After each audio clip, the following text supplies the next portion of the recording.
Hello everyone, myself Dr. Jiten Divakar, Assistant Professor, Department of Chemistry, Government PG College, Kotdwar. So today we will discuss about aromaticity. तो aromaticity जो है हमारा BSc second semester का 4th unit का एक topic है, ठीक है। तो इसको आज हम डिस्कस करेंगे। तो ये एरोमेटिसिटी के बारे में या एरोमेटिक कंपाउंड को जानने के लिए हमें कुछ टर्मिनोलॉजी जो है वो क्लियर करनी पड़ेगी। तो ये टॉपिक को हमने क्या है 8 अलग अलग सब हेडिंग में हम पढ़ेंगे, ठीक है। तो सबसे पहले हम पढ़ेंगे कि हमारा रिजोनेंस क्या होता है या डिलोकलाइजेशन ऑफ इलेक्ट्रॉन क्या होता है, उसको हम पढ़ेंगे। उसके बाद हम थोड़ी हिस्ट्री और बैकग्राउंड देखेंगे एरोमेटिक कंपाउंड या एरोमेटिसिटी का। उसके बाद हम इंट्रोडक्शन देखेंगे एरोमेटिसिटी का।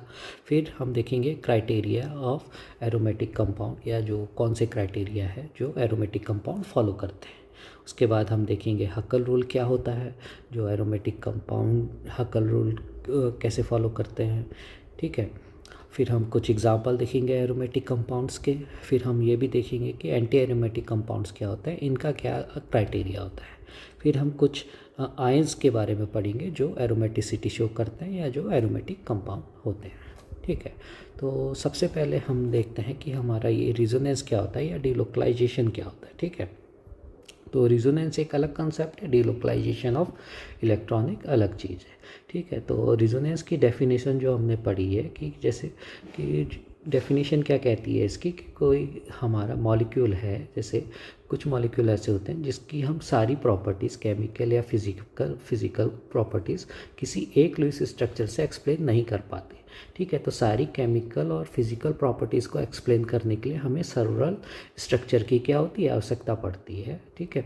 तो सर्वरल स्ट्रक्चर्स के ही हम क्या करते हैं उस मॉलिक्यूल की सारी प्रॉपर्टीज़ को एक्सप्लेन कर पाते हैं, ठीक है। तो रिजोनेंस जो है हमारा कैसे होता है, वो होता है हमारा डिलोकलाइजेशन ऑफ इलेक्ट्रॉन से होता है, ठीक है। तो ऐसे क्या मॉलिक्यूल होते हैं जो रिजोनेंस करते हैं या जो डिलोकलाइजेशन ऑफ इलेक्ट्रॉन करते हैं। तो सबसे पहले हम देखते हैं ऐसे मॉलिक्यूल जिनमें कंजुगेटेड सिस्टम होता है। अभी कंजुगेटेड सिस्टम क्या होता है, कंजुगेटेड सिस्टम हमारा क्या होता है जिसमें अल्टरनेट क्या होते हैं, अल्टरनेट डबल बॉन्ड या सिंगल बॉन्ड ऐसे करके हमारा एक स्ट्रक्चर होता है, ठीक है। तो कंजुगेशन वही मॉलिक्यूल शो करेंगे जिसमें क्या है ऐसे अल्टरनेट डबल बॉन्ड या सिंगल बॉन्ड लगे होते हैं, ठीक है। जैसे हमारा 1,3 ब्यूटाडाइइन है, सिंपल लीनियर जो स्ट्रक्चर है, तो उसका स्ट्रक्चर क्या होता है CH2 double bond CH single bond CH double bond CH2, ठीक है। अब इसमें देखेंगे ये हमारा क्या है double bond single bond double bond, ठीक है। तो इस तरह के स्ट्रक्चर को हम क्या कहते हैं कंजुगेटेड सिस्टम। तो ऐसे जो स्ट्रक्चर होता है वो हमारा रिजोनेंस करते हैं और उसमें क्या होता है डिलोकलाइजेशन ऑफ इलेक्ट्रॉन्स होते हैं।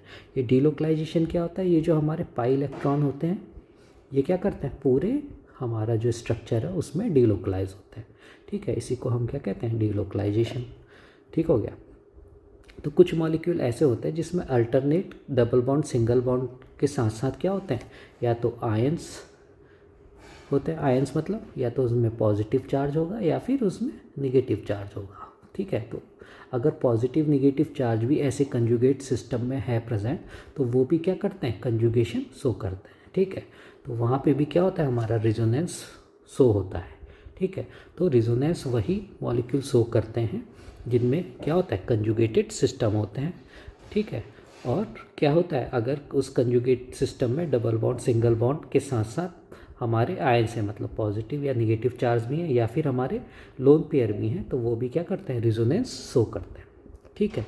तो इस रिजोनेंस से जो स्ट्रक्चर बनते हैं उसे हम क्या कहते हैं रिजोनेटिंग स्ट्रक्चर, ठीक है। ये अब डिलोकलाइजेशन ऑफ इलेक्ट्रॉन क्या होता है, electron are confined to a single bond or atom but are separate across the multiple atoms, ठीक है। तो वही बात की जो हमारा ये कंजुगेट सिस्टम होता है इसमें जो हमारे इलेक्ट्रॉन्स होते हैं वो किसी एक एटम के साथ या एक ही स्पीसीज के साथ या एक ही एटम के साथ नहीं रहते, वो क्या करते हैं पूरे मॉलिक्यूल में डिलोकलाइज होते हैं, ठीक है। इस तरह के फिनोमेना को हम क्या कहते हैं डिलोकलाइजेशन ऑफ इलेक्ट्रॉन कहते हैं, ठीक हो गया। अब जो डीलोकलाइजेशन हम देखते हैं, इस डीलोकलाइजेशन से जो हमारे अलग अलग स्ट्रक्चर बनते हैं, जैसे कि हमने बेंजीन देखा है, बेंजीन के हम दो स्ट्रक्चर बनाते हैं, एक तो ये होता है सिंपली, दूसरा स्ट्रक्चर क्या होता है जिसमें डबल बॉन्ड इस साइड, ठीक है। तो ये दोनों क्या होते हैं बेंजीन, ये बेंजीन के क्या हैं डीलोकलाइज स्ट्रक्चर है, या इनको हम क्या बोलते हैं रिजोनेटिंग स्ट्रक्चर कहते हैं, ठीक है। अब देखेंगे इसमें तो क्या है, इसमें भी क्या हमारा alternate double bond single bond double bond single bond double bond single bond, ये क्या हमारा अल्टरनेट सिस्टम है। तो कंजुगेट है तो कंजुगेशन है, तो इसमें क्या होगा हमारा डीलोकलाइजेशन ऑफ इलेक्ट्रॉन होगा। तो डीलोकलाइजेशन इलेक्ट्रॉन से जो हमारे स्ट्रक्चर बनते हैं, सपोज ए और बी, ये जो ए और बी स्ट्रक्चर ये हमारे क्या है डीलोकलाइज इलेक्ट्रॉन दिखा रहे हैं, तो इन्हीं को हम क्या कहते हैं रिजोनेटिंग स्ट्रक्चर कहते हैं या रिजोनेंस स्ट्रक्चर कहते हैं, ठीक है। तो किसी मॉलिक्यूल के जो पॉसिबल लुईस स्ट्रक्चर होते हैं जिससे हम क्या करते हैं डीलोकलाइजेशन दिखा रहे हैं, उनको हम क्या कहते हैं रिजोनेंस स्ट्रक्चर कहते हैं, ठीक है। अब इन रिजोनेंट स्ट्रक्चर की जो इक्विवेलेंट एनर्जी होती है, मतलब जो एनर्जी होती है वो क्या रहती है इक्विवेलेंट रहती है, मतलब ए की एनर्जी बी के क्या होगी सिमिलर होगी, ना इससे ज़्यादा होगी ना इससे कम होगी, क्योंकि इसमें अरेंजमेंट क्या रहता है लगभग सिमिलर रहता है, ठीक है। तो जितने भी रिजोनेटिंग स्ट्रक्चर बनेंगे चाहे वो कोई सा भी मॉलिक्यूल हो, ठीक है, तो उनमें जो एनर्जी होती है वो क्या होती है सिमिलर होती है, ठीक हो गया। अब इन जैसे कि अब यहाँ पे हमारा ए और बी ये दो स्ट्रक्चर बने, ठीक है, तो हमें जो केमिकल प्रॉपर्टीज़ हैं फिज़िकल प्रॉपर्टीज़ हैं बेंजीन की वो इन दो स्ट्रक्चर से एक्सप्लेन कर पाते हैं, ठीक है। लेकिन इनको क्या कहता है हम पॉसिबल नहीं है कि हर बार अलग अलग स्ट्रक्चर बनाए, पर तो इनको क्या कहते हैं इनको एक ऐसा स्ट्रक्चर बनाता है जो ये सारी केमिकल या फिज़िकल प्रॉपर्टी को एक्सप्लेन कर सके, ठीक है। तो आपने देखा होगा कि बेंजीन को हम कैसे शो करते हैं कि हम ये रिजोनेंस जो है या जो डबल बॉन्ड कैरेक्टर है वो कैसे दिखाते हैं एक ऐसे रिंग के साथ दिखाते हैं, ठीक है। तो ऐसे स्ट्रक्चर को क्या कहते हैं हम रिजोनेंस हाइब्रिड स्ट्रक्चर, ठीक है। तो ये रिजोनेंस हाइब्रिड स्ट्रक्चर क्या होता है, ये कंट्रीब्यूटिंग रिजोनेटिंग स्ट्रक्चर का क्या होता है हाइब्रिड होता है, मतलब इसमें इसकी भी प्रॉपर्टीज़ होती हैं और इसकी भी प्रॉपर्टीज़ होती हैं, ठीक है। इसकी एनर्जी जो है वो इन दो से कम होती है, मतलब इस रिजोनेंस हाइब्रिड की एनर्जी ए और बी स्ट्रक्चर से क्या होती कम होती है, ठीक है। ये क्या करता है इन दोनों का हाइब्रिड स्ट्रक्चर है, जो हमारा रिजोनेंस हाइब्रिड स्ट्रक्चर है ये ए और बी का क्या रिजोनेंट हाइब्रिड स्ट्रक्चर है, ये दोनों ए और बी की क्या करता है प्रॉपर्टी शो करता है। तो इस स्ट्रक्चर से हम क्या कर सकते हैं सारे जो प्रॉपर्टीज़ है बेंजीन की, जब भी हम बेंजीन देख रहे हैं तो बेंजीन की सारी प्रॉपर्टी हम इस स्ट्रक्चर से एक्सप्लेन कर पाते हैं, ठीक हो गया। अब जो स्टेबलाइजेशन होता है क्या होता है स्टेबलाइजेशन, जितने ज़्यादा रिजोनेटिंग स्ट्रक्चर बनेंगे, सपोज जैसे यहाँ पे एक ए और बी करके हम दो रिजोनेटिंग स्ट्रक्चर दिखा रहे हैं, पर इससे कहीं ज़्यादा भी बन सकते हैं। तो जितने ज़्यादा रिजोनेटिंग स्ट्रक्चर होते हैं हमारा मॉलिक्यूल उतना ही स्टेबलाइज होता है, मतलब रिजोनेंस एनर्जी उसकी उतनी ही ज़्यादा होती है, ठीक है। तो जितने ज़्यादा रिजोनेटिंग स्ट्रक्चर होते हैं उतनी ही क्या होती है रिजोनेंस एनर्जी, और उतनी ज़्यादा क्या होती है स्टेबिलिटी। तो मॉलिक्यूल जितने ज़्यादा रिजोनेटिंग स्ट्रक्चर दिखाएगा उतना ज़्यादा स्टेबल होता है, ठीक है। तो हमने यहाँ पे क्या सीखा रिजोनेंस क्या होता है और डीलोकलाइजेशन क्या होता है। तो रिजोनेंस क्या हमारा कि जब हम मॉलिक्यूल की सारी प्रॉपर्टी किसी एक स्ट्रक्चर से एक्सप्लेन नहीं कर पाते हैं, सारी प्रॉपर्टी एक्सप्लेन करने के लिए अलग अलग स्ट्रक्चर की जब ज़रूरत होती है तो उसको हम क्या कहते हैं रिजोनेंस कहते हैं, ठीक है। अब रिजोनेंस के लिए हमें क्या चाहिए होता है कंजुगेटेड सिस्टम चाहिए होता है। अब इस कंजुगेटेड सिस्टम में क्या होता है डीलोकलाइजेशन ऑफ इलेक्ट्रॉन होता है। इस डीलोकलाइजेशन ऑफ इलेक्ट्रॉन से क्या मिलते हैं हमें अलग अलग रिजोनेटिंग स्ट्रक्चर मिलते हैं। ये सारे रिजोनेटिंग स्ट्रक्चर की जो एनर्जी होती है वो क्या होती है इक्विवेलेंट होती है, मतलब सिमिलर एनर्जी के होते हैं, ठीक है। तो सारे स्ट्रक्चर का जो हम एक हाइब्रिड बनाते हैं, मतलब एक क्या करते हैं एक कंट्रीब्यूटिंग स्ट्रक्चर बनाते हैं जिसे हम क्या कहते हैं रिजोनेटिंग हाइब्रिड कहते हैं। उसमें क्या होता है रिजोनेट हाइब्रिड में सारे जो हमारे रिजोनेटिंग स्ट्रक्चर बने उन सब की क्या होती है प्रॉपर्टीज़ हम इजीली एक्सप्लेन कर सकते हैं, ठीक है। और जितने ज़्यादा हमारे क्या होते हैं रिजोनेटिंग स्ट्रक्चर होते हैं या जितने ज़्यादा रिजोनेंस एनर्जी होती है हमारा स्टेबलाइजेशन भी मॉलिक्यूल का उतना ही ज़्यादा होता है, ठीक है। तो चलिए ये देखते हैं, अब एग्जाम्पल के से समझते हैं हम। अब देखिए मैंने कहा था कि क्या होना चाहिए, या तो कंजुगेटेड सिस्टम होना चाहिए। अब देखिए यहाँ पे सबसे पहले हम ये देखें, एरोमेटिक रिंग जो है हमारी बेंजीन की, ये क्या हमारी अल्टरनेट, ये हमारा क्या है, double bond single bond, double bond single bond, double bond single bond, क्या है, एक तरीके का कंजुगेशन सिस्टम है ना। तो कंजुगेशन सिस्टम में क्या हो रहा है, ये जो दिखा रहा है एरो, ये क्या दिखा रहा है, डीलोकलाइजेशन ऑफ इलेक्ट्रॉन। ठीक है, ये इसका क्या हो गया, रिजोनेंस हाइब्रिड हो गया। ठीक है, तो या तो उसमें क्या होने चाहिए, alternate double bond single bond, जैसे कि हम यहाँ देख रहे हैं। यहाँ भी देखिए क्या है, इसमें पहले डबल बॉन्ड है, साइक्लो हमारा क्या है 1,3 ब्यूटाडाइन। इसमें क्या है हमारा double bond single bond double bond, है ना। तो ये क्या है, ये भी हमारा कंजुगेटेड सिस्टम है। ठीक है, तो इसमें भी क्या दिखा रहा है, ये डीलोकलाइजेशन ऑफ इलेक्ट्रॉन दिखा रहा है। अब मैंने कहा था या तो डीलोकलाइजेशन कैसा होना चाहिए, डबल बॉन्ड सिंगल बॉन्ड, या फिर उनमें क्या होना चाहिए, आयंस। आयंस अगर क्या है, वो भी कंजुगेशन में है, तो वो भी क्या दिखाते हैं, हमारा रिजोनेंस दिखाते हैं, या फिर डीलोकलाइजेशन ऑफ इलेक्ट्रॉन दिखाते हैं। ठीक है, अब यहाँ देखिए ये जो हमारा आयन बना हुआ है, इसमें निगेटिव चार्ज कहाँ है, अभी इस ऑक्सीजन में इसका डीलोकलाइजेशन हुआ तो हमारा निगेटिव चार्ज कहाँ पहुँच गया, इस ऑक्सीजन के पास पहुँच गया। ठीक है, तो इन दोनों का स्ट्रक्चर, अब सपोज ये निगेटिव चार्ज है, अगर हम इसमें H पॉजिटिव दें तो इस वाला, अगर ये वाला रिजोनेटिंग स्ट्रक्चर रिएक्ट करेगा तो हमारा प्रोडक्ट क्या बनेगा, ऐसा बनेगा। ठीक है, इसको अगर हम 1 ऑक्सीजन करें, इसको 2 ऑक्सीजन करें, तो H हमारा अभी कौन से ऑक्सीजन में लग रहा है, 2 ऑक्सीजन में। अगर ये रिजोनेटिंग स्ट्रक्चर हमारा रिएक्ट करता है, अगर हमारा ये रिजोनेटिंग स्ट्रक्चर रिएक्ट करेगा तो हमारा H कहाँ लगेगा, इस ऑक्सीजन में, मतलब नंबर 2 में, सपोज ऐसा हो रहा है। ठीक है, तो ये जो दो अलग अलग प्रोडक्ट बने, ये हम केवल एक स्ट्रक्चर से एक्सप्लेन नहीं कर पा रहे, हमें क्या पता चल रहा है कि ये दो अलग अलग स्ट्रक्चर से पॉसिबल है ना। तो सारी प्रॉपर्टीज़ कैसे एक्सप्लेन हो रही है, दो अलग अलग स्ट्रक्चर से हो रही है। ठीक हो गया, तो इसका जो रिजोनेटिंग हाइब्रिड स्ट्रक्चर बना है वो क्या बना है, इसमें देखिए ये जो निगेटिव चार्ज है ये क्या है, सभी मॉलिक्यूल में डीलोकलाइज है। ठीक है, इसको हम क्या कहते हैं, हाइब्रिड स्ट्रक्चर बोलते हैं। ठीक है, वैसे ही सिमिलर यहाँ बेंजीन का जो रिजोनेंस हाइब्रिड स्ट्रक्चर बना है वो क्या है, ये है। और इसमें देखिए ये डबल बॉन्ड को जो हमने दिखाया, कहाँ दिखाया, इसमें ये सारे डबल बॉन्ड से क्या है, डीलोकलाइज है। ठीक है, तो ये क्या है, इसका रिजोनेंस हाइब्रिड स्ट्रक्चर है। ठीक है, चलिए अब थोड़ा सा बैकग्राउंड देखते हैं कि हमारा एरोमेटिक कंपाउंड या एरोमेटिसिटी कैसे आई। ठीक है, तो सबसे पहले जो हमारी डिस्कवर हुई 1825 में, माइकल फ्राइडे ने क्या करा, एक एल्यूमिनेटिंग गैस से हमारा क्या, बेंजीन को आइसोलेट किया। ठीक है, तो फिर इस बेंजीन की स्टडी हुई तो कैकुले ने क्या करा, बेंजीन का स्ट्रक्चर प्रपोज किया, उन्होंने इसका मॉलिक्यूलर फार्मूला बताया कि C6H6। ठीक है, इन्होंने क्या देखा, एक सपना देखा कि जिसमें स्नेक क्या है, अपनी ही पूंछ को काट रहा है। तो उन्होंने उसने सपने से ही प्रेरित होके बेंजीन का स्ट्रक्चर बताया। उन्होंने कहा कि जो बेंजीन है हमारा, उसका फार्मूला C6H6 है और इसका स्ट्रक्चर क्या है, रिंग स्ट्रक्चर है। ठीक है, तो कैकुले ने इसके क्या दो स्ट्रक्चर बताए कि ये डबल बॉन्ड ऐसे क्या होते हैं, डीलोकलाइज है।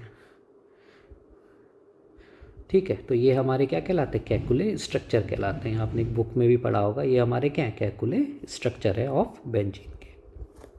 ठीक है, उसके बाद 1930s में जो है वो हमारा क्या आया, रिजोनेंस का कॉन्सेप्ट आया। वो किसने दिया, लिनियस पॉलिंग ने इंट्रोड्यूस किया रिजोनेंस को, और उन्होंने एक्सप्लेन किया कि रिजोनेंस के कारण, रिजोनेंस अभी हमने देखा क्या है, डीलोकलाइजेशन ऑफ इलेक्ट्रॉन है। तो बेंजीन में उन्होंने बताया कि हमारा जो पाई इलेक्ट्रॉन है वो क्या हो रहे हैं, डीलोकलाइज हो रहे हैं। पाई इलेक्ट्रॉन के बारे में भी हम देखेंगे अभी आगे जाके। तो उन्होंने क्या बताया, जो हमारे पाई इलेक्ट्रॉन है वो क्या हो रहा है, बेंजीन रिंग में पूरे डीलोकलाइज हैं। किसके थ्रू हैं, रिजोनेंस के कारण क्या हो रहा है, हमारे डीलोकलाइजेशन हो रहे हैं। ठीक है, तो वहाँ लिनियस पॉलिंग ने किसको बताया, 1930 में क्या बताया, रिजोनेंस का कॉन्सेप्ट बताया। ठीक हो गया, फिर हक्कल रूल जो है हमारा 1931 में आया, जिन्होंने एरिक हक्कल ने क्या करा, फार्मूला दिया कि अगर कोई हमारा एरोमेटिक कंपाउंड ऐसा जो 4n+2 रूल को फॉलो करता है तो वो क्या कहलाएगा, हमारा एरोमेटिक कंपाउंड कहलाएगा। ठीक है, इसको डिटेल में अभी हम आगे देखेंगे, हक्कल रूल होता क्या है, कैसे ये एरोमेटिक कंपाउंड फॉलो करते हैं, कैसे एंटी एरोमेटिक कंपाउंड इससे फॉलो नहीं करते। ठीक है, तो देखते हैं एरोमेटिक। तो जैसे कि हमने अभी पढ़ा कि हमारा 1825 में बेंजीन का क्या हुआ, डिस्कवर हुआ। तो जब बेंजीन का डिस्कवर हुआ तो साइंटिस्ट ने देखा कि जो हमारा एल्कीन का डबल बॉन्ड है उसकी जो बॉन्ड लेंथ होती है वो करीबन कितनी होती है, 1.33 एंगस्ट्रॉम होती है। लेकिन जब उन्होंने बेंजीन में सी डबल बॉन्ड सी की बॉन्ड लेंथ निकाली तो वो कितनी आई, 1.40 एंगस्ट्रॉम आई। ठीक है, अब बेंजीन का जो स्ट्रक्चर है वो हमारा क्या है, ये स्ट्रक्चर है। तो डबल बॉन्ड इसमें कितने, 3 डबल बॉन्ड है ना।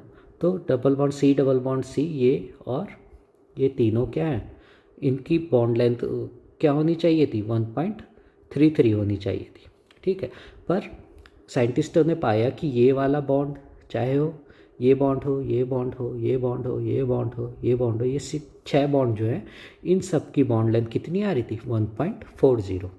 ठीक है, मतलब जो हमारा पूरा बेंजीन मॉलिक्यूल है उनमें जो सारी बॉन्ड लेंथ है, चाहे वो सिंगल बॉन्ड है या जो डबल बॉन्ड है, उन सब की बॉन्ड लेंथ क्या आ रही थी, सिमिलर आ रही थी। कितनी आ रही थी, 1.40 एंगस्ट्रॉम। ठीक है, उसके बाद कुछ साइंटिस्टों ने, जो हम ब्रोमीन वाटर टेस्ट करते हैं, वो भी क्या करा, बेंजीन के साथ किया। ठीक है, तो होना क्या चाहिए था, बेंजीन को एडिशन प्रोडक्ट देना चाहिए था। मतलब एल्कीन में जब हम ब्रोमीन का ब्रोमीन वाटर टेस्ट करते हैं तो क्या होता है, अनसैचुरेशन से सैचुरेटेड आ जाता है, मतलब ब्रोमीन का एडिशन हो जाता है। ठीक है, तो ये 2 कार्बन में क्या हुआ, एडिशन हो गया ब्रोमीन का। ठीक है, पर बेंजीन हमारा ये एडिशन रिएक्शन नहीं देता। ठीक है, वो क्या देता है, हमारा सब्स्टिट्यूशन रिएक्शन देता है। मतलब जो हाइड्रोजन है ये रिप्लेस होके क्या, किससे रिप्लेस हो जाता है, Br से। ठीक है, ऐसी रिएक्शन को क्या कहते हैं, सब्स्टिट्यूशन रिएक्शन देते हैं। ठीक है, तो बेंजीन में एडिशन के बदले हमें इलेक्ट्रोफिलिक सब्स्टिट्यूशन रिएक्शन मिलती है। ठीक है, तो साइंटिस्टों ने देखा कि इसमें एडिशन रिएक्शन तो पॉसिबल नहीं है, पर ये सब्स्टिट्यूशन रिएक्शन देता है। बेंजीन को देना क्या चाहिए था, एडिशन प्रोडक्ट, पर वो क्या दे रहा है, सब्स्टिट्यूटेड प्रोडक्ट दे रहा है। ठीक है, तो एनोमलस बिहेवियर बेंजीन शो कर रहा था एल्किन से हट के। ठीक है, उसके बाद साइंटिस्टों ने क्या देखा, हाइड्रोजिनेशन देखा। तो उन्होंने साइक्लोहेक्सीन का हाइड्रोजिनेशन किया। तो जो हमारी हाइड्रोजिनेशन रिएक्शन है वो क्या हमारी एक्सोथर्मिक रिएक्शन है, मतलब उसमें क्या हो रहा है, एनर्जी बाहर निकलती है। ठीक है, तो वहाँ पे जब डेल्टा H की वैल्यू कैलकुलेट करी तो साइक्लोहेक्सीन में जो वैल्यू आई वो कितनी आई, 120 किलो जूल। उसके बाद साइक्लो 13 साइक्लो डाइईन में जब देखा तो वहाँ पे जो हमारी डेल्टा H की वैल्यू आई 240 किलो जूल आई। ठीक है, तो ये साइक्लोहेक्सीन से क्या थी, ज़्यादा थी, क्योंकि इसमें 2 डबल बॉन्ड थे, इसमें एक सिंगल बॉन्ड है, इसलिए इसको तो क्या होना था, ज़्यादा ही होना था। पर जब बेंजीन के साथ किया जिसमें कितने डबल बॉन्ड है, 1 2 3 डबल बॉन्ड है, तो जब हाइड्रोजिनेशन हम साइंटिस्टों ने इसका किया तो इसकी जो डेल्टा H की वैल्यू आई वो किससे, डाइईन से, क्या साइक्लोडाइईन से क्या आई, कम आई। ठीक है, तो यहाँ पे भी बेंजीन ने क्या करा, एनोमलस बिहेवियर शुरू किया। ठीक है, तो यहाँ पे जो है एरोमेटिसिटी का क्या हुआ, एक्सप्लेन किया कि एरोमेटिसिटी क्या एक कॉन्सेप्ट है ऑर्गेनिक केमिस्ट्री का। वो क्या करता है, जो डिनोट करता है special stability of certain cyclic compounds. ठीक है, ये एरोमेटिसिटी क्या है यहाँ पे, तो ये जैसे बेंजीन क्या है हमारा यहाँ पे ज़्यादा स्टेबल है, तो इस स्टेबिलिटी का कारण सबने क्या बताया कि इसमें एरोमेटिसिटी है। ठीक है, ये एरोमेटिसिटी क्या कर रही है, उस कुछ क्या कर रही है, उसको स्टेबलाइज कर रही है। ठीक है, तो जो एरोमेटिसिटी की डेफिनेशन आई वो क्या आई, is a concept in organic chemistry that denotes a special stability observed in certain cyclic compound characterized by delocalized pi electron। ठीक है, पाई इलेक्ट्रॉन अभी देखेंगे। Aromatic compound exhibit unique property that distinguish them from non aromatic and anti aromatic compound. ठीक है, हमने देखा कि ये क्या कहते हैं, ये अलग प्रॉपर्टी शो कर रहा था from non aromatic and aromatic. ठीक है, ये जो डिस्टिंग्विश प्रॉपर्टी शो कर रहा था उसका कारण क्या बताया, एरोमेटिसिटी। ठीक है, तो एरोमेटिसिटी आती कैसे है, तो बेंजीन का अगर हम स्ट्रक्चर देखें, ये देखो ये 2 क्या है हमारे, ए और बी क्या है हमारे, ये हमारे बेंजीन के स्ट्रक्चर हैं, जिसको हम क्या बोले, कैकुले स्ट्रक्चर। ये हमने पीछे भी देखा था। तो क्या था ये हमारे कैकुले स्ट्रक्चर हैं, ठीक है। तो कैकुले स्ट्रक्चर जो बनता है हमारा, वो कैसे एक्सप्लेन किया कि हमारा जो sp2 हाइब्रिडाइज ऑर्बिटल है कार्बन का, इस कार्बन का जो sp2 हाइब्रिडाइज ऑर्बिटल है, वो तो क्या बनाता है हमारा सिग्मा स्केलेटन या सिग्मा बॉन्ड्स बनाते हैं, ठीक है। तो ये सब क्या है, हमारे सिंगल बॉन्ड है। यहाँ पे हमारा कार्बन है, ये कार्बन है, ये भी कार्बन है, ये भी कार्बन है, ठीक है। ये सब हमारे क्या है, सिंगल बॉन्ड से जुड़े हुए हैं, ठीक है। ये हाइड्रोजन भी क्या है, हमारे सिंगल बॉन्ड से जुड़े हुए हैं, ठीक है। तो इसको हम क्या कहते हैं, सिग्मा स्केलेटन या सिग्मा कॉम्प्लेक्स, ठीक है। तो ये किससे बनता है, हमारे sp2 हाइब्रिडाइज ऑर्बिटल से बनता है, ठीक है। अब sp2 हाइब्रिडाइज ऑर्बिटल है, तो इस कार्बन में अभी हमारा क्या बच गया, एक p ऑर्बिटल बच गया, ठीक है। कार्बन नॉर्मली क्या दिखाता है, sp3। अगर सैचुरेटेड कंपाउंड देखें तो क्या दिखाता है, sp3 हाइब्रिडाइजेशन।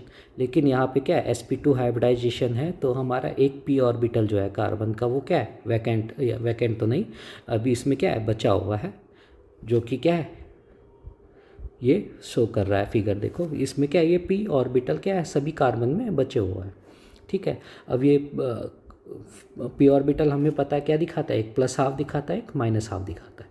अब ये p ऑर्बिटल जो है, जो हमारे एडजेसेंट कार्बन है, जैसे कि ये कार्बन दोनों में क्या है, एडजेसेंट कार्बन जो है हमारे, इनमें क्या हमारा p ऑर्बिटल है। अब p ऑर्बिटल में जब p ऑर्बिटल क्या करता है, साइड वाइज ओवरलैपिंग करता है, तो हमारा क्या बनता है, पाई बॉन्ड बनता है ना। तो एडजेसेंट कार्बन यहाँ पे क्या करते हैं, ये ओवरलैप करते हैं, और यहाँ पे हमारे क्या बना देते हैं, पाई बॉन्ड, ठीक है। तो ये दो कार्बन जो है, ये एडजेसेंट कार्बन, ये ओवरलैप करते हैं, ऐसे ही ये दो कार्बन ओवरलैप करेंगे, ये बना देगा, ऐसे ही ये दो कार्बन ओवरलैप करेंगे, ये दो आपस में क्या बना देते हैं, पाई ऑर्बिटल बनाते हैं, ठीक है। तो इसको देखिए, ये कुछ दिखा रहा है क्या, ये लोब दिखा रहा है पूरा, ये ऊपर हमारा क्या है, पाई इलेक्ट्रॉन ऊपर है और पाई इलेक्ट्रॉन नीचे। जैसे कि हमें पता है कि जब हमारे साइड और p ऑर्बिटल साइड ओवरलैपिंग करता है तो क्या बनाता है, पाई बॉन्ड। तो इलेक्ट्रॉन क्या हो सकता है, ऊपर भी रह सकते हैं और नीचे भी रह सकते हैं, ठीक है। तो ये रिंग जो है हमारी क्या दिखा रही है, इलेक्ट्रॉन की डेंसिटी, ये ऊपर भी हो सकती है, नीचे भी हो सकती है, ठीक है। तो ये क्या हमारा पाई स्केलेटन है या पाई कॉम्प्लेक्स है, ठीक है। इसको हम क्या कहते हैं, पाई कॉम्प्लेक्स, ठीक है। तो जो हमारा एरोमेटिक कंपाउंड है, उसमें क्या होता है, ये पाई इलेक्ट्रॉन ही डीलोकलाइज होते हैं, ये सिग्मा वाले डीलोकलाइज नहीं होते। कौन से इलेक्ट्रॉन होते हैं, जो ये पाई बॉन्ड में इन्वॉल्व हैं, वही हमारे पाई बॉन्ड क्या करते हैं, इन्वॉल्व होते हैं, और यही क्या करते हैं, डीलोकलाइजेशन करते हैं, और यही क्या करते हैं, रिजोनेंस शो करते हैं, ठीक है। तो क्या है, देखो यहाँ पे 140 pm ये सबकी क्या बॉन्ड लेंथ है, ठीक है। ये क्या हुआ, पूरे बेंजीन की सिमिलर बॉन्ड लेंथ आई, ठीक है, 140 pm या फिर 1.41 एंगस्ट्रॉम, जैसा कि अभी पीछे देखा। अब यहाँ पे जो एंगल आया वो कितना है, 120 डिग्री, ठीक है। अब 120 डिग्री हमें पता है कि sp2 हाइब्रिडाइजेशन जब होती है तो ज्योमेट्री क्या होती है हमारी, ट्राइगोनल प्लेनर, ठीक है, ट्राइगोनल प्लेनर ज्योमेट्री होती है। और इसमें जो ज्योमेट्री होती है, इसमें हमारा एंगल कितना होता है, 120 डिग्री, ठीक है। तो जो हमारे एरोमेटिक कंपाउंड है वो क्या होते हैं, हमारे प्लेनर होते हैं। प्लेनर क्यों होते हैं, क्योंकि इसमें sp2 हाइब्रिडाइज ऑर्बिटल होते हैं, ठीक है, ठीक हो गया। तो हमारा जितने भी एरोमेटिक कंपाउंड होंगे वो क्या होते हैं, प्लेनर होते हैं, ठीक है। तो जो हमारा एरोमेटिक कंपाउंड है, जैसे बेंजीन है क्या, तो इसमें एक सिग्मा कॉम्प्लेक्स होता है और एक पाई कॉम्प्लेक्स होता है। ये पाई कॉम्प्लेक्स के जो इलेक्ट्रॉन हैं वो क्या होते हैं, डीलोकलाइज होते हैं, और इसी डीलोकलाइजेशन से क्या होता है, अलग अलग रिजोनेटिंग स्ट्रक्चर मिलते हैं, जैसे कि ये ए और बी, और यही रिजोनेटिंग स्ट्रक्चर बेंजीन रिंग को क्या देते हैं, स्टेबिलिटी देते हैं, ठीक है। तो अब ये तो क्या था हमारा, डीलोकलाइजेशन और रिजोनेंस जो हमारा एरोमेटिक कंपाउंड में हो रहा है, ठीक है। तो इस पूरे एरोमेटिसिटी को और भी कुछ क्राइटेरिया हैं जो फॉलो करने पड़ते हैं, ठीक है। तो पॉइंट वाइज हम देखते हैं। तो एरोमेटिक कंपाउंड को सबसे पहले क्या होना चाहिए, मस्ट बी साइक्लिक, मतलब अगर हमारा मॉलिक्यूल साइक्लिक नहीं है तो वो एरोमेटिक कंपाउंड नहीं होगा, ठीक है, उसको क्या होना चाहिए, साइक्लिक। जैसे बेंजीन क्या हमारा साइक्लिक है, ठीक है, उसमें क्या होने चाहिए, हमारे p ऑर्बिटल होने चाहिए। ठीक है, तो पहला क्राइटेरिया क्या है कि मॉलिक्यूल को क्या होना चाहिए, साइक्लिक होना चाहिए।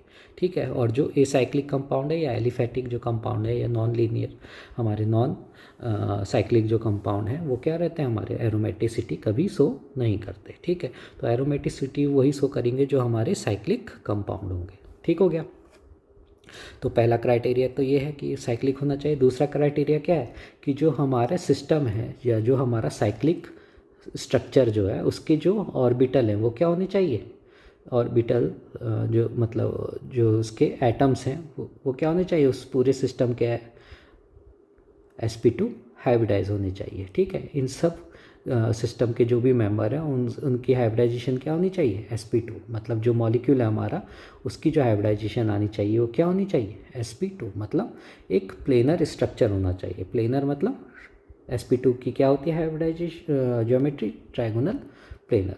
तो अगर sp2 हाइब्रिडाइज होंगे तो ऑब्वियसली क्या होगा, हमारा वो प्लेनर स्ट्रक्चर होगा। ठीक है, तो एक पॉइंट क्या है हमारा, सबसे पहला क्राइटेरिया कि एरोमेटिसिटी दिखाने के लिए मॉलिक्यूल को क्या होना चाहिए, साइक्लिक होना चाहिए। दूसरा, जो साइक्लिक रिंग के मेंबर हैं वो उसके सारे मेंबर की जो हाइब्रिडाइजेशन है वो कितनी होनी चाहिए, sp2, मतलब हमारा जो स्ट्रक्चर है वो क्या होना चाहिए, प्लेनर होना चाहिए। ठीक है, अब तीसरा क्राइटेरिया क्या है, कंजुगेशन, जो कि हमने सबसे पहले पढ़ा था कि उस मॉलिक्यूल में साइक्लिक होना चाहिए, क्या होना चाहिए, साइक्लिक। दूसरा sp2, तीसरा क्या है, मस्ट बी कंप्लीटली कंजुगेटेड, मतलब alternate double bond single bond double bond single bond. ठीक है, ये जैसे एग्जांपल है बेंजीन नेफ्थलीन। ठीक है, ये क्या है, सब दिखा रहे हैं कंजुगेटेड सिस्टम दिखा रहे हैं, मतलब alternate double bond single bond. Alternate double bond single bond होंगे तभी क्या होगा, डीलोकलाइजेशन ऑफ इलेक्ट्रॉन होगा। ठीक है, तो तीसरा क्राइटेरिया ये है। चौथा क्या है, must have p orbital on every atom. अगर p ऑर्बिटल होगा तभी क्या है, उसमें साइड वाइज ओवरलैपिंग होगी, तभी क्या होंगे, उसमें पाई इलेक्ट्रॉन होंगे, है ना। यही पाई इलेक्ट्रॉन क्या करेंगे, डीलोकलाइजेशन करेंगे, और इसी डीलोकलाइजेशन से क्या होगा, रिजोनेंस होगा, और रिजोनेंस होगा तो उसमें एरोमेटिसिटी होगा। ठीक है, तो हम कितने क्राइटेरिया हो गए हमारे, 4 क्राइटेरिया कि साइक्लिक होना चाहिए, फिर हाइब्रिडाइजेशन जो है वो हमारी sp2 होनी चाहिए, या जो स्ट्रक्चर है वो हमारा क्या होना चाहिए, प्लेनर होना चाहिए। ठीक है, तीसरा क्राइटेरिया क्या है कि सिस्टम हमारा क्या होना चाहिए, कंजुगेटेड होना चाहिए। चौथा क्या है, उसमें p ऑर्बिटल होना चाहिए ताकि पाई इलेक्ट्रॉन उसमें क्या हो सके, डीलोकलाइज हो सके। ठीक है, तो जैसे कि पीछे वाली स्लाइड में किया था, ये जो येलो लाइन से दिखा रही है क्या, हमारा पाई स्केलेटन, और ये क्या है हमारा p ऑर्बिटल जो कि क्या दिखा रहा है, पाई इलेक्ट्रॉन्स। ठीक है, ये क्या करेंगे, साइड वाइज ओवरलैपिंग करेंगे। ठीक है, तो ये ओवरलैप करेगा, ये ओवरलैप करेगा और ये ओवरलैप करेगा। ठीक हो गया, यही पाई इलेक्ट्रॉन क्या करेंगे, डीलोकलाइजेशन करेंगे। ठीक है, फिर देखते हैं एरोमेटिसिटी का जो मेन है क्राइटेरिया वो क्या है, हक्कल रूल। तो हक्कल रूल क्या है, ये Huckel rule is a simple important rule use to determine whether a planar cyclic or conjugated molecule is aromatic or not. ठीक है, तो पीछे जो क्राइटेरिया पढ़े थे वो तो होने ही चाहिए। ये सब क्राइटेरिया जब होते हैं उसके बाद हम मॉलिक्यूल में क्या करते हैं, हक्कल रूल लगाते हैं। ठीक है, तो according to Huckel rule molecule consider aromatic and anti aromatic if it contain specific number of pi electron. ठीक है, तो ये एंटी एरोमेटिक के लिए अलग हक्कल रूल होता है और एरोमेटिक के लिए अलग हक्कल रूल होता है। तो हक्कल रूल फॉर एरोमेटिक कंपाउंड्स क्या होता है, हक्कल रूल फॉर एरोमेटिक कंपाउंड्स क्या है हमारा कि जो हमारे पाई इलेक्ट्रॉन है मस्ट भी किस नंबर पे होने चाहिए, 2, 6, 10 एंड 14। अगर इस नंबर पे हमारे पाई इलेक्ट्रॉन हैं तो हमारा जो मॉलिक्यूल है वो क्या होगा, एरोमेटिक होगा। ठीक है, ये हक्कल रूल क्या कहता है, अगर उसके पास 4n+2 पाई इलेक्ट्रॉन है, ठीक है, 4n+2 पाई इलेक्ट्रॉन है, और यहाँ पे अगर हम n की वैल्यू निकालें वो क्या आती है, 0, 1, 2, 3 आती है, तो वो हमारा एरोमेटिक कंपाउंड होगा। ठीक है, तो पहले तो क्या होना चाहिए, पहले तो मॉलिक्यूल को साइक्लिक होना चाहिए। दूसरा क्या होना चाहिए, प्लेनर स्ट्रक्चर या sp2 हाइब्रिडाइज होना चाहिए। ठीक है। तीसरा उसमें कंजुगेशन होना चाहिए। चौथा क्या है, पी ऑर्बिटल के पाई इलेक्ट्रॉन होने चाहिए ताकि डिलोकलाइज हो सके, ठीक है। और फाइनली जब ये सब चीज़ें होती हैं तो उसमें फिर हम हकल रूल लगाते हैं। हकल रूल क्या कहता है कि 4n + 2 पाई इलेक्ट्रॉन है, अगर इसमें n की वैल्यू 0 से 1 2 3 फुल इंटीजर आती है तो वो एरोमेटिक कंपाउंड होगा, ठीक है। तो चलिए देखते हैं बेंजीन हक्कल रूल कैसे फॉलो करता है। तो बेंजीन का क्या है, हमने अभी देखा था कि ये क्या है, साइक्लिक है, ठीक है। साइक्लिक स्ट्रक्चर है, पहला क्राइटेरिया है। दूसरा कंजुगेटेड सिस्टम है, double bond single bond double bond single bond double bond single bond, conjugated system भी है। तीसरा sp2 हाइब्रिडाइज है, ठीक है। sp2 हाइब्रिडाइज है, प्लेनर स्ट्रक्चर है, ठीक हो गया। इसमें पाई इलेक्ट्रॉन भी है हमारे, डबल बॉन्ड क्या दिखा रहे, पाई इलेक्ट्रॉन, ठीक हो गया। पाई इलेक्ट्रॉन है। अब इसमें हम हक्कल रूल लगाते हैं जो कि क्या है 4n + 2 पाई इलेक्ट्रॉन, ठीक है। तो इसमें कितने पाई इलेक्ट्रॉन है, 1 2 इसमें होंगे, 2 इलेक्ट्रॉन यहाँ, 2 इलेक्ट्रॉन यहाँ, 2 इलेक्ट्रॉन यहाँ, टोटल कितने हो गए 6 पाई इलेक्ट्रॉन, ठीक है। तो पाई से पाई कैंसिल, यहाँ पे n की वैल्यू निकालेंगे तो कितनी आएगी 1, तो फुल इंटीजर आ रहा है। तो दैट मीन्स बेंजीन हमारा क्या है, एरोमेटिक कंपाउंड, ठीक है। अब जाके हम इसको क्या कहेंगे, ये एरोमेटिक कंपाउंड है, ठीक है। तो अब चलिए दूसरा एग्जांपल भी देख लेते हैं, नेफ्थलीन। अब यहाँ पे देखिए कितने पाई इलेक्ट्रॉन है, 1 2 3 4 5, 5 तो हमारे डबल बॉन्ड है, तो 5 × 2 कितना हो जाएगा 10 पाई इलेक्ट्रॉन, है ना। किसी भी बॉन्ड को बनाने के लिए कितने इलेक्ट्रॉन चाहिए, 2, ठीक है। अब ये डबल बॉन्ड कितना है, 1 2 3 4 5, तो 5 × 10 = 10 पाई इलेक्ट्रॉन, ठीक है। तो यहाँ पे हम हक्कल रूल लगाते हैं, 4n + 2 पाई = 10 पाई इलेक्ट्रॉन। यहाँ पे n की वैल्यू कितनी आती है 2, तो नेफ्थलीन भी हमारा क्या है, एरोमेटिक कंपाउंड, ठीक है। तो एरोमेटिसिटी दिखाने के लिए कुछ क्राइटेरिया, ठीक है। तो क्या देखा हमने क्राइटेरिया, पहला क्राइटेरिया मॉलिक्यूल को साइक्लिक होना चाहिए। दूसरा क्या देखा कि वो sp2 हाइब्रिडाइज होना चाहिए, मतलब उसका प्लेनर स्ट्रक्चर होना चाहिए। तीसरा क्या देखा क्राइटेरिया हमने कि molecule must be completely conjugated, उसमें कंजुगेटेड सिस्टम होना चाहिए, ठीक है। चौथा क्या, उसमें p ऑर्बिटल होना चाहिए ताकि वो क्या करें, साइड वाइज ओवरलैपिंग करें और पाई बॉन्ड बनाए। पाई बॉन्ड बनाएंगे तो क्या होगा, पाई इलेक्ट्रॉन सिस्टम बनेगा, है ना, ठीक है। फिर जब सारे क्राइटेरिया हुए तो उसके बाद हम उसमें क्या लगाते हैं, हक्कल रूल, ठीक है। तो हक्कल रूल एरोमेटिक कंपाउंड के लिए क्या है, 4n + 2 पाई इलेक्ट्रॉन, ठीक है। ये क्या है, एरोमेटिक कंपाउंड इस रूल को फॉलो करते हैं, ठीक है। यहाँ पे n की वैल्यू क्या होनी चाहिए, 0 1 2 3, मतलब फुल इंटीजर में होनी चाहिए। अगर ये वैल्यू आती है सारे क्राइटेरिया के बाद तो वो हम उस मॉलिक्यूल को क्या कहेंगे, एरोमेटिक कंपाउंड कहेंगे, ठीक है। अब चलिए कुछ एग्जांपल देखते हैं। तो एरोमेटिक बेस्ड ऑन स्ट्रक्चर काफ़ी अलग अलग कैटेगरी में हम क्या कर सकते हैं, इनको डिफाइन कर सकते हैं, ठीक है। तो सबसे पहले क्या है, बेंजीनॉइड स्ट्रक्चर, मतलब जिनमें बेंजीन रिंग टाइप का स्ट्रक्चर होता है उसे हम क्या कहते हैं, बेंजीनॉइड एरोमेटिक कंपाउंड्स, ठीक है। जैसे टॉलिन हो गया, फिनॉल हो गया, एनिलीन हो गया, एसीटोफिनॉन, इन सब में क्या है, बेंजीन का स्ट्रक्चर है, ठीक है। इसलिए इसको क्या कहते हैं, बेंजीनॉइड एरोमेटिक कंपाउंड, ठीक है। तो ये सब क्या हमारे एरोमेटिक सब साइक्लिक हैं, ठीक है। बेंजीन रिंग लगी हुई है, बेंजीन क्या होती है हमारी, एरोमेटिक, ठीक है। तो ये एरोमेटिसिटी शो करते हैं, ठीक है। ये सब हमारे क्या हो गए, एरोमेटिक कंपाउंड। दूसरा कैटेगरी आती है फ्यूज्ड और पॉलीसाइक्लिक एरोमेटिक कंपाउंड, जिनको PAH भी बोला जाता है, ठीक है। इसमें क्या होता है कि 2 रिंग हमारी फ्यूज्ड होती हैं और एक जो मेंबर होते हैं वो दोनों रिंग में क्या होते हैं, सिमिलर होते हैं, ठीक है। किसी मतलब अगर यहाँ पे जैसे नेफ्थलीन देखें, नेफ्थलीन में ये जो 2 कार्बन है दोनों के लिए क्या है, कॉमन है, ठीक है। ये 2 कॉमन कार्बन क्या है, इसके लिए सिमिलर। ऐसी रिंग को हम क्या बोलते हैं, फ्यूज रिंग या पॉली एरोमेटिक कंपाउंड, ठीक है। तो यहाँ पे ये क्या है, ये कॉमन है, इस एरोमेटिक सिस्टम में ये कॉमन है, यहाँ पे भी ये कॉमन है, ठीक हो गया। ये सब क्या है, हमारे कॉमन एरोमेटिक कार्बन से, ठीक है। तो हो सकता है कहीं पे 2 हो, कहीं पे 2 से ज़्यादा हो। जैसे इसको देखिए यहाँ पे कितने हैं, ये 3 रिंग से जुड़ा हुआ है, 1 2 3, ठीक है। ये देखिए ये भी क्या है, 1 2 3 अलग अलग रिंग से जुड़ा हुआ है, ठीक है। तो क्या होता है, ये फ्यूज़ कितने एक से ज़्यादा पॉइंट से जुड़े होते हैं, ठीक है। और ये पॉइंट क्या होते हैं, कॉमन होते हैं दोनों रिंग के लिए, या हो सकता है दो से अधिक रिंग भी क्या हो इसी कॉमन पॉइंट से फ्यूज़ हो, ठीक है। इस टाइप के एरोमेटिक कंपाउंड को हम क्या कहते हैं, फ्यूज्ड एरोमेटिक कंपाउंड या पॉलीसाइक्लिक एरोमेटिक कंपाउंड्स। तीसरा है हेट्रोसाइक्लिक एरोमेटिक कंपाउंड्स, ठीक है। हेट्रोसाइक्लिक एरोमेटिक कंपाउंड क्या होता है, जिसमें हेट्रो एटम होता है, स्पेशली कौन से, ऑक्सीजन, नाइट्रोजन एंड सल्फर, ठीक है। ऑक्सीजन, नाइट्रोजन, सल्फर ये क्या कहलाते हैं, हेट्रो एटम्स बोले जाते हैं। अगर ये हमारे बेंजीन सिस्टम में या फिर हमारे एरोमेटिक सिस्टम के पार्ट हैं तो उसको क्या बोलते हैं हम, हेट्रोसाइक्लिक एरोमेटिक कंपाउंड्स, ठीक है। तो सबसे कॉमन जो है ये है फ्यूरॉन, पायरॉल, थायोफिन, पायरिडीन, ठीक है। ये आपने बुक में पढ़े होंगे। अब इसमें क्या है, देखो कंजुगेशन कैसे है।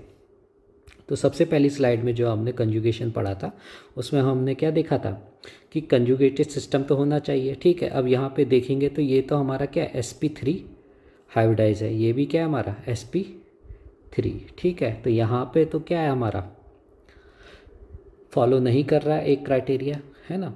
पर ये क्या होता है, यहाँ पे जो इसके लोन पेयर होते हैं, ठीक है। जैसे ऑक्सीजन के पास कितने लोन पेयर होते हैं, 2, नाइट्रोजन के पास कितने लोन पेयर होते हैं, 1, ठीक है। तो ये क्या करता है, ये अपने लोन पेयर इस रिंग को डोनेट करता है, ठीक है। इस रिंग में जब ये डोनेट करता है तो इसकी हाइब्रिडाइजेशन बदल के क्या हो जाती है, sp2, ठीक है। तो ये जो हमारे फ्यूरॉन का ऑक्सीजन है ये sp3 के बजाय क्या होता है, sp2 हाइब्रिडाइज होता है। क्यों, क्योंकि इसके जो लोन पेयर होते हैं ये क्या है, हमारे रिंग में डिलोकलाइज है, ठीक है। इसमें डिलोकलाइज होते हैं, ये क्या होता है पूरा फिर रिंग डिलोकलाइजेशन हो जाता है। सिमिलरली पायरॉल के लिए भी होता है, ठीक है। ऐसे ही थायोफिन के भी जो हमारे क्या है लोन पेयर हैं वो डिलोकलाइज होता है। तो इनकी sp3 हाइब्रिडाइजेशन ना होके क्या होती है, sp2, ठीक है।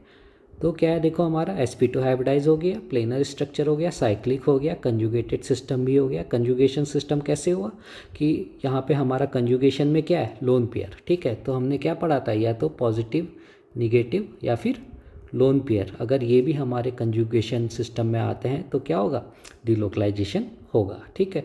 तो यहाँ पे ये लोन पेयर क्या है हमारा कंजुगेशन में, तो lone pair single bond, double bond, single bond, double bond, single bond, lone pair, ठीक है। तो ये भी क्या है, एक तरीके का कंजुगेटेड सिस्टम है, ठीक हो गया।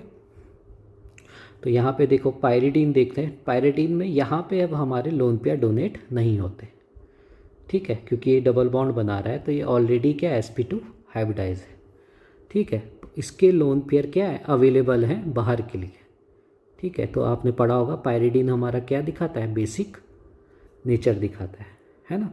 क्यों दिखाता है, क्योंकि ये लोन पेयर डोनेट करता है, ठीक है। तो जो लोन पेयर डोनेट करते हैं वो क्या होते हैं हमारे लुईस बेस, ठीक है। तो पायरिडीन के जो लोन पेयर है वो इसके एरोमेटिक सिस्टम का पार्ट नहीं है, ठीक है, इसलिए ये बेसिक नेचर शो करता है। पर जैसे फ्यूरॉन हो गया, पायरल हो गया, थायोफिन हो गया, इनके जो लोन पेयर हैं ये क्या है, एरोमेटिक सिस्टम का पार्ट है, ये क्या है, डिलोकलाइज हो रहे हैं, ठीक है। ऐसे ही ढेर सारे और भी हेट्रो एरोमेटिक कंपाउंड्स हैं, जैसे इंडोल, बेंजोफ्यूरॉन, कार्बाजोल, क्विनॉल, ये सब क्या है हमारे हेट्रो एरोमेटिक कंपाउंड के एग्जाम्पल है, ठीक है। अब कुछ होते हैं जो हमारे बेंजीन स्ट्रक्चर को फॉलो नहीं करते हैं, उनको हम क्या कहते हैं, नॉन बेंजीनॉइड एरोमेटिक कंपाउंड, ठीक है। जैसे कि कुछ एग्जांपल है, ये क्या है, एजुलिन। अब इसमें देखिए कितने पाई इलेक्ट्रॉन है, साइक्लिक है, फ्यूज्ड है, 1 2 3 4 5, ठीक है। 10 पाई इलेक्ट्रॉन है, ठीक है। 10 पाई इलेक्ट्रॉन हमारा क्या होता है, इलेक्ट्रॉन, अगर इसमें हम 4n + 2 पाई इलेक्ट्रॉन दिखाएंगे तो n की वैल्यू क्या आएगी यहाँ पे 2, ठीक है। तो एजुलिन जो है हमारा एरोमेटिक कंपाउंड है, ठीक है। फ्यूज रिंग्ड है, इसमें एक 5 मेंबर्ड है, एक 7 मेंबर है, ठीक है। इसको हम एजुलिन कहते हैं, ये एरोमेटिक कंपाउंड है। इसमें बेंजीन स्ट्रक्चर नहीं होके क्या है, एक 7 मेंबर रिंग है और एक 5 मेंबर रिंग है, इसलिए इनको क्या बोलते हैं, नॉन बेंजीनॉइड एरोमेटिक कंपाउंड, ठीक हो गया। ऐसे ही 18 एन्युलिन, ठीक है, 10 एन्युलिन, ये क्या हमारे नॉन एरोमेटिक कंपाउंड है, ठीक है। इनका अगर हम हक्कल रूल निकालेंगे तो ये हक्कल रूल फॉलो नहीं करते, ठीक है। अब 12 एनुलिन है, ये क्या हो जाता है हमारा एरोमेटिक एंटी एरोमेटिक कंपाउंड, ठीक है। अब यहाँ पे क्वेश्चन आ सकता है कि 18 एनुलिन एंड 10 एनुलिन हमारे नॉन एरोमेटिक क्यों है, ठीक है। नॉन एरोमेटिक क्या है हमारे, क्योंकि अगर इसका 8 एनुलिन या हमारा क्या है साइक्लो ऑक्टा टेट्राइन, ठीक है, इसका अगर हम स्ट्रक्चर देखें ये प्लेनर ना हो के क्या होता है टब शेप में स्ट्रक्चर होता है, ठीक है। इसका स्ट्रक्चर ऐसे होता है, तो ये प्लेनर स्ट्रक्चर नहीं होता, इस वजह से ये क्या हो जाता है नॉन एरोमेटिक हो जाता है। 10 एनुलिन में यहाँ पे जो हाइड्रोजन है ये क्या हो जाते हैं, इसको डिस्टॉर्ट करते हैं, ठीक है। इस वजह से ये क्या हो जाता है, ये भी हमारा नॉन एरोमेटिक हो जाता है। अब जो एनुलिन है वो हमारा एंटी एरोमेटिक होता है, ये हक्कल रूल जो फॉलो करता है कौन सा होता है एंटी एरोमेटिक वाला, ठीक है। वो अभी हम आगे देखेंगे। 14 एनुलिन हमारा एरोमेटिक होता है क्योंकि इसमें 14 पाई इलेक्ट्रॉन होते हैं, ये हक्कल रूल भी फॉलो करता है, साइक्लिक स्ट्रक्चर भी और कंजुगेटेड भी है, ठीक है। 16 एनुलिन हमारा एंटी एरोमेटिक होता है, 18 एनुलिन हमारा एरोमेटिक कंपाउंड होता है, ठीक है। चलो अब बात करते हैं हम एंटी एरोमेटिक कंपाउंड क्या होते हैं, ठीक है। जैसे कि क्राइटेरिया जो हमने पढ़े थे एरोमेटिक कंपाउंड के क्या होते, सबसे पहले साइक्लिक होना चाहिए। एंटी एरोमेटिक भी क्या होता है हमारा साइक्लिक होता है, ठीक है, साइक्लिक स्ट्रक्चर होता है। और दूसरा क्या क्राइटेरिया था एरोमेटिक का कि वो प्लेनर होना चाहिए और sp2 हाइब्रिडाइज होता है, ठीक है। इसमें भी क्या है, ये भी sp2 हाइब्रिडाइज होता है, ठीक है। तीसरा क्या था कंजुगेटेड सिस्टम, तो ये भी क्या होता है कंजुगेटेड सिस्टम, तो ये भी सिमिलर क्राइटेरिया। चौथा क्या था पाई इलेक्ट्रॉन, इसमें भी क्या होते हैं पाई इलेक्ट्रॉन होते हैं, ठीक है। तो ये 4 क्राइटेरिया तो एंटी एरोमेटिक कंपाउंड्स के भी क्या है सिमिलर हैं एज एरोमेटिक कंपाउंड्स, पर एंटी एरोमेटिक कंपाउंड हक्कल रूल दूसरा फॉलो करते हैं, ठीक है। तो की कैरेक्टरिस्टिक्स देखें कि हाँ इसका क्या होना चाहिए planar structure, conjugated pi electron होना चाहिए, alternate single bond double bond, ठीक है। इसमें मतलब डिलोकलाइजेशन भी होता है हमारा पाई इलेक्ट्रॉन का, ये भी रिजोनेटिंग स्ट्रक्चर दिखाता है। 4n पाई इलेक्ट्रॉन होते हैं इसमें, ठीक है। और ये क्या करता है जब इसमें रिजोनेंस होता है या फिर डिलोकलाइजेशन होता है, ये इनस्टेबिलिटी इंक्रीज करता है। एंटी एरोमेटिक कंपाउंड में क्या हो जाता है स्टेबिलिटी के बजाय क्या हो जाता है उसमें अनस्टेबिलिटी आ जाती है, ठीक है। क्योंकि क्या होता है उसमें जब हमारा रिजोनेंस होता है किसी एरोमेटिक कंपाउंड में, तो उसमें क्या होता है एक डायमैग्नेटिक रिंग करंट क्या करता है जनरेट होता है। वो डायमैग्नेटिक रिंग करंट क्या होता है एरोमेटिक कंपाउंड में तो अट्रैक्ट होता है, पर एंटी एरोमेटिक कंपाउंड में क्या हो जाता है रिपल्सन हो जाता है, जिस वजह से क्या होता है वो और अनस्टेबल हो जाता है एंटी एरोमेटिक कंपाउंड, ठीक है, ठीक है। तो जो डायमैग्नेटिक रिंग करंट है वो क्या हो रहा है रिपल्सन करता है हमारे जो हमारा डायमैग्नेटिक रिंग करंट जनरेट हो रहा है ड्यू टू रिजोनेंस, ठीक है। तो उससे क्या हो जाता है रिपल्सन इंक्रीज होता है और वो अनस्टेबिलिटी क्या करता है जनरेट करता है इन किस में पाई इलेक्ट्रॉन सिस्टम कहें या फिर कंजुगेटेड सिस्टम में, ठीक है। तो एंटी एरोमेटिक कंपाउंड क्या होता है अनस्टेबल होता है in comparison to aromatic compounds, ठीक है। अब जो हक्कल रूल है एंटी एरोमेटिक कंपाउंड का वो क्या है 4 पाई इलेक्ट्रॉन 4n पाई इलेक्ट्रॉन, ठीक है। मतलब एरोमेटिक कंपाउंड हमारे 4n plus 2 pi electron follow करता है, वैसे वहीं जो हमारे क्या है हमारे जो एंटी एरोमेटिक कंपाउंड है वो क्या फॉलो करते हैं 4n pi electron rule follow करते हैं, ठीक है। अब जैसे यहाँ देखिए साइक्लोब्यूटा डाइइन, इसमें कितने पाई इलेक्ट्रॉन है 1 2 3 4 पाई इलेक्ट्रॉन है, ठीक है। 4 पाई इलेक्ट्रॉन यहाँ पे n की वैल्यू क्या आ गई 1, ठीक है। तो 4n पाई इलेक्ट्रॉन फॉलो कर रहा है, इसमें n की वैल्यू अगर 0 1 2 3 ऐसे करके आती है तो वो क्या कहलाते हैं एंटी एरोमेटिक कंपाउंड कहलाते हैं, ठीक है। चलो साइक्लोब्यूटाडाइन में हम 4n plus 2 pi electron rule लगाते हैं, ठीक है। तो 4n plus 2 pi is equal to कितने इसमें पाई इलेक्ट्रॉन 4 पाई इलेक्ट्रॉन, ठीक है। पाई से pi cancel 4n is equal to 4 minus 2, ठीक है, यहाँ पे n की वैल्यू क्या आ जाएगी, n is equal to 2 upon कितना 4, ठीक है, इज इक्वल टू कितना आ रहा है 1/2, तो फुल इंटीजर नहीं आ रहा है, ठीक है, दैट मीन्स 4n प्लस 2π ये फॉलो नहीं कर रहा है। कौन सा फॉलो कर रहा है, 4n pi electron rule follow कर रहा है, इसलिए ये क्या है हमारा एंटी एरोमेटिक कंपाउंड। ठीक है, अब देखते हैं साइक्लो ऑक्टा टेट्राइन में ये कितने पाई इलेक्ट्रॉन है, 1 2 3 4, मतलब 4 × 2 is equal to 8 pi electron system है। ठीक है, अब इसमें हम दोनों रूल लगा के देखते हैं। सबसे पहले 4n लगाते हैं, तो 4n में n की वैल्यू क्या आ रही है 2, ठीक है, दैट मीन्स ये एंटी एरोमेटिक कंपाउंड है। ठीक है, अब देखते हैं 4n प्लस 2π रूल लगा के देखते हैं, तो कितने हो गए 8 पाई इलेक्ट्रॉन, पाई से pi cancel, 4n is equal to 8 minus 2, 4 n की वैल्यू क्या आ जाएगी यहाँ पे 6/4, दैट मीन्स 3/2।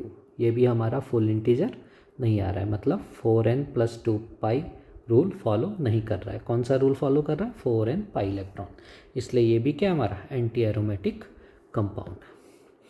ठीक है, ये कुछ एग्जांपल है एंटी एरोमेटिक कंपाउंड के।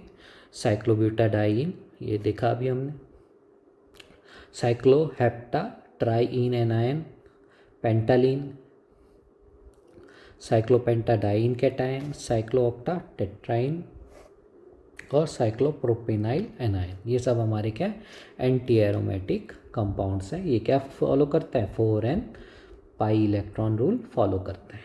ठीक है, इसलिए ये क्या हमारे एंटी एरोमेटिक कंपाउंड्स। ठीक है, तो एंटी एरोमेटिक कंपाउंड्स क्या है हमारे, क्राइटेरिया तो सिमिलर फॉलो करते हैं। ये क्या होता है हमारे साइक्लिक स्ट्रक्चर होता है, कंजुगेटेड सिस्टम होते हैं और पाई इलेक्ट्रॉन होता है, डिलोकलाइजेशन होता है, पर हक्कल रूल जो है वो क्या है 4n पाई इलेक्ट्रॉन है। ठीक है, और इसमें क्या कह सकते हैं हम कि जो इसका डाईमैग्नेटिक रिंग करंट जनरेट हो रहा है ड्यू टू रिजोनेंस, वो क्या करता है रिपल्सन करता है, जिस वजह से क्या होता है इसकी अनस्टेबिलिटी बढ़ जाती है। ठीक है, तो एंटी एरोमेटिक कंपाउंड हमारे एरोमेटिक कंपाउंड से क्या होते हैं ज़्यादा अनस्टेबल होते हैं। ठीक है, तो समरी देख लीजिए, benzene aromatic compound, cyclohexene non aromatic compound. तो बेंजीन में क्या होता है इलेक्ट्रॉन डिलोकलाइजेशन किसका होता है, पाई इलेक्ट्रॉन का डिलोकलाइजेशन। साइक्लोहेक्सिन में पाई इलेक्ट्रॉन नहीं होते, ओनली क्या होते हैं सिग्मा बॉन्ड। ठीक है, कंजुगेटेड सिस्टम है हमारा। ठीक है, बेंजीन का स्ट्रक्चर तो ये है हमारा और साइक्लोहेक्सिन का ये है। ठीक है, इसमें डबल बॉन्ड नहीं होते। ठीक है, तो फुली कंजुगेटेड सिस्टम है, मतलब alternate double bond single bond है इसमें बेंजीन में। ठीक है, ये स्ट्रक्चर है हमारा प्लेनर है, ये हमारा क्या है नॉन प्लेनर है ना। तो ये ऐसे कंपाउंड को हम क्या बोलते हैं नॉन एरोमेटिक कंपाउंड। ठीक है, ये हक्कल रूल फॉलो करता है, इनमें हक्कल रूल नहीं लगता। ठीक है, इनमें रिजोनेंस होता है, सॉरी रिजोनेंसिंग स्ट्रक्चर होता है और स्टेबलाइजेशन बढ़ती है, इनमें रिजोनेंस फिनोमिना नहीं होता है। ठीक है, स्टेबिलिटी ये काफ़ी स्टेबल होता है ड्यू टू डिलोकलाइजेशन या कह सकते हैं रिजोनेंस के कारण। ठीक है, ये क्या होता है स्टेबल भी हो सकता है और अनस्टेबल भी हो सकता है, इसमें स्पेशली क्या कहते हैं रिजोनेंस नहीं होता। ठीक हो गया, तो और ये लेस रिएक्टिव होते हैं, क्यों होते हैं क्योंकि आसानी से रिएक्शन नहीं देते हैं, क्योंकि काफ़ी ज़्यादा स्टेबिलिटी होती है इनमें, इसलिए लेस रिएक्टिव होते हैं। ठीक है, और ये क्या होता है मोर रिएक्टिव होता है in comparison to aromatic compound. ठीक है, तो नॉन एरोमेटिक कंपाउंड क्या होते हैं, इनमें पाई इलेक्ट्रॉन सिस्टम नहीं होता है, केवल सिग्मा बॉन्ड्स होते हैं, इसमें कंजुगेटम सिस्टम नहीं होता है, ये नॉन प्लेनर स्ट्रक्चर होते हैं। ठीक है, या तो टेट्राहेड्रल होगा या तो लीनियर होगा। ठीक है, और इसमें हक्कल रूल फॉलो नहीं होता। ठीक है, इनमें रिजोनेंस भी नहीं होता, stable but no special resonance. ठीक है, स्टेबिलिटी क्या होती है कहीं कहीं पे स्टेबल भी होते हैं, कहीं कहीं पे अनस्टेबल भी होते हैं। ठीक है, डिपेंड करता है उसमें क्या स्ट्रक्चर है उनका। ठीक है, ये क्या होता है मोर रिएक्टिव होते हैं किन से एरोमेटिक कंपाउंड से। ठीक है, और एरोमेटिक कंपाउंड क्या हमारे लेस रिएक्टिव होते हैं। ठीक है, तो ये क्या हमारे नॉन एरोमेटिक कंपाउंड। ठीक हो गया, तो हमने क्या क्या पढ़ा एरोमेटिक, एंटी एरोमेटिक और नॉन एरोमेटिक। तो एरोमेटिक क्या थे, जो हमारे क्या थे, साइक्लिक थे, कंजुगेटेड सिस्टम थे, पाई इलेक्ट्रॉन थे, है ना, और प्लेनर स्ट्रक्चर थे, जो कि हक्कल रूल कौन सा फॉलो कर रहे थे, 4n+2 pi electron rule follow कर रहे थे। ठीक है। एंटी एरोमेटिक जो थे उसमें सिमिलर थी क्राइटेरिया, पर उन जो हक्कल रूल फॉलो कर रहे थे वो क्या थे, 4n pi electron rule follow कर रहे थे। ठीक है, ये हमारा क्या थे, एंटी एरोमेटिक। साइक्लोहेक्सेन हमारे क्या थे, सॉरी नॉन एरोमेटिक कंपाउंड क्या है, ना ही उनमें कंजुगेटेड सिस्टम होता है, ना ही उनमें रिजोनेंस होता है, ना ही वो प्लेनर स्ट्रक्चर होते हैं। ठीक है, तो उनको हम क्या बोलते हैं, नॉन एरोमेटिक कंपाउंड बोलते हैं। ठीक हो गया। अब हम कुछ देखते हैं एरोमेटिक आयंस, जो कि क्या होते हैं, आपने अगर आयनिक फॉर्म में नहीं है तो वो एरोमेटिक नहीं होते, पर वो आयनिक फॉर्म में आता है, मतलब जैसे ही पॉजिटिव या निगेटिव चार्ज उनमें आता है तो हो सकता है उनमें एरोमेटिसिटी आ जाए। ठीक है। So ionic aromatic compound are class of compound in which ionic species exhibit aromaticity, a property usually associated with neutral molecule. ठीक है, अभी तक हमने जो देखे वो सब क्या थे, हमारे न्यूट्रल मॉलिक्यूल थे, लेकिन अब यहाँ पे हम देख रहे हैं कि हमारे कुछ ऐसे एरोमेटिक कंपाउंड जो कि क्या आयंस फॉर्म में है, मतलब उनमें या तो पॉजिटिव चार्ज है या निगेटिव चार्ज है, और वो क्या कर रहे हैं, एरोमेटिसिटी शो कर रहे हैं। ठीक है, ऐसे कंपाउंड को हम क्या कहते हैं, एरोमेटिक आयंस बोलते हैं। ठीक है, तो ये दो टाइप के होते हैं, एक तो एनाइक हो सकते हैं या कैटाइनिक हो सकते हैं। ठीक है, चलिए एग्जाम्पल देखते हैं एनायनिक और कैटाइनिक के।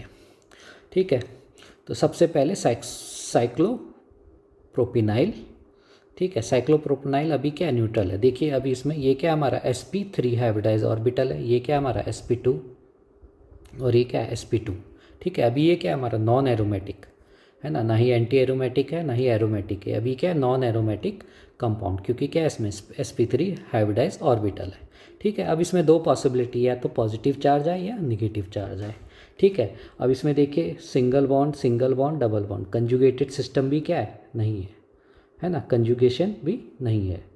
ठीक हो गया, और दूसरा प्लेनर स्ट्रक्चर भी नहीं है, क्योंकि इसमें हाइब्रिडाइजेशन sp3 आ रही है। ठीक है, तो ये तो क्या हो गया हमारा नॉन एरोमेटिक। ठीक है, अब इसके अगर हम आयन देखें तो क्या पॉसिबिलिटी, या तो पॉजिटिव चार्ज आए या निगेटिव चार्ज आए। ठीक है, तो ये देखो अब कंजुगेशन सिस्टम तो आ गया इसमें, ये है क्या हमारा conjugation, single bond, double bond, single bond, charge. ठीक है, charge, single bond, double bond, single bond, charge, तो कंजुगेशन तो आ गया। सिमिलरली इसमें भी आ गया charge, single bond, double bond, single bond, charge. ठीक है, तो कंजुगेशन तो आ गया। ठीक है, पर यहाँ पे देखिए ये हमारा sp2 हाइब्रिडाइज है और ये sp3 हाइब्रिडाइज है। ठीक है, डीलोकलाइजेशन होगा इसमें। ठीक है, कैसे होगा, ये डबल बॉन्ड इधर आएगा, पॉजिटिव चार्ज को, ये पॉजिटिव चार्ज कहाँ जाएगा, इधर। ठीक है, तो इसका जो रिजोनेटिंग हाइब्रिड स्ट्रक्चर बनेगा वो कैसा बनेगा, कुछ ऐसे बनेगा। ठीक है, इसमें जो रिजोनेंस होगा उसका रिजोनेंस हाइब्रिड कैसे बनेगा, कुछ ऐसा, मतलब निगेटिव चार्ज पूरी रिंग में है, इसमें पॉजिटिव चार्ज पूरी रिंग में है। ठीक है, तो हमारे क्या सारे क्राइटेरिया फॉलो हो गए। अब हम देखते हैं इसमें हक्कल रूल लगा के। ठीक है, तो हक्कल रूल लगाते हैं, तो इसमें क्या है, कितने पाई इलेक्ट्रॉन है, एक ही डबल बॉन्ड है तो कितने 2 पाई इलेक्ट्रॉन है। ठीक है, दोनों में तो देखें 4n+2 पाई इलेक्ट्रॉन लगा के देखते हैं, इसमें कितने 2 पाई इलेक्ट्रॉन है हमारा जो कैटायन है। ठीक है, तो 2 पाई इलेक्ट्रॉन, पाई से पाई कैंसिल, n की वैल्यू कितनी आएगी यहाँ पे,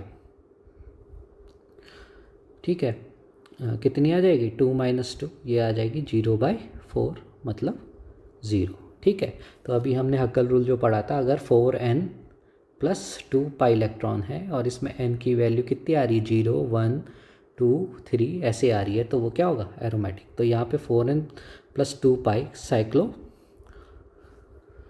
प्रोपिनाइल कैटायन में जब लगाया तो उसमें 0 वैल्यू आई। ठीक है, तो ये हक्कल रूल फॉलो कर रहा है, मतलब ये क्या है, एरोमेटिक।